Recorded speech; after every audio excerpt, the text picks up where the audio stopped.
नमस्कार, मी पंजाब शेतकऱ्यासाठी अंदाज सांगणार आहे। 9-10 तारखेला परत एकदा ढगाळ वातावरण येणार आहे, म्हणून हा अंदाज लागतो याचा।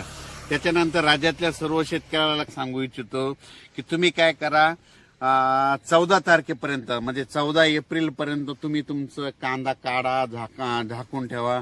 त्याच्यानंतर हळदी देखील आता उद्यापासून शिजवायला काही हरकत नाही, पण 14 तारखेला मात्र झाकून ठेवा, कारण की राज्यामध्ये आता याच्यानंतर 14, 15, 16 एप्रिल दरम्यान परत एकदा असंच वातावरण खराब होणार आहे, म्हणून हा अंदाज लक्षात येतात। ही अंदाज फक्त पूर्वकल्पना म्हणून देत आहे।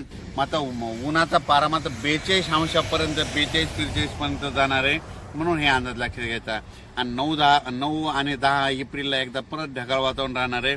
मात्र 14, 15, 16च्या दरम्यान परत एकदा राज्यात वातावरण खराब होणार आहे, म्हणून हा अंदाज लक्षात घ्यायचा। म्हणून हे पूर्वकल्पना म्हणून आज देत आहे।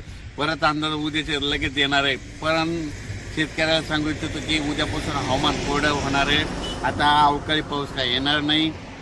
फक्त सांगायचं झालं तर म्हणजे कर्नाटक आणि आंध्र प्रदेशमध्ये सध्या म्हणजे यानंतर म्हणजे 5-6-7च्या नंतर 5-6-7 एप्रिलला पाऊस पडणार आहे। त्याच्यामुळे काय होईल, आंध्र प्रदेश, तामिळनाडू, कर्नाटकच्या ह्या सीमालगतचे जे भाग आहेत समजा आपले महाराष्ट्रातले, मग त्याच्यामध्ये येईल उदगीर, लातूर, सोलापूर, त्याच्यानंतर जत, सांगली, कोल्हापूर ह्या पट्ट्यात मात्र थोडं वातावरण थोडं खराबच राहणार।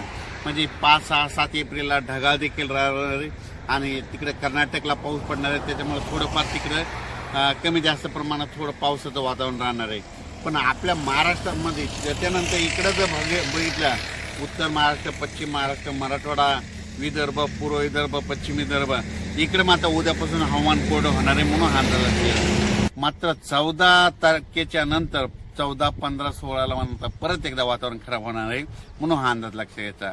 अचानक वातावरणात बदल झाला तर लगेच एक मेसेज दिला जाईल। धन्यवाद।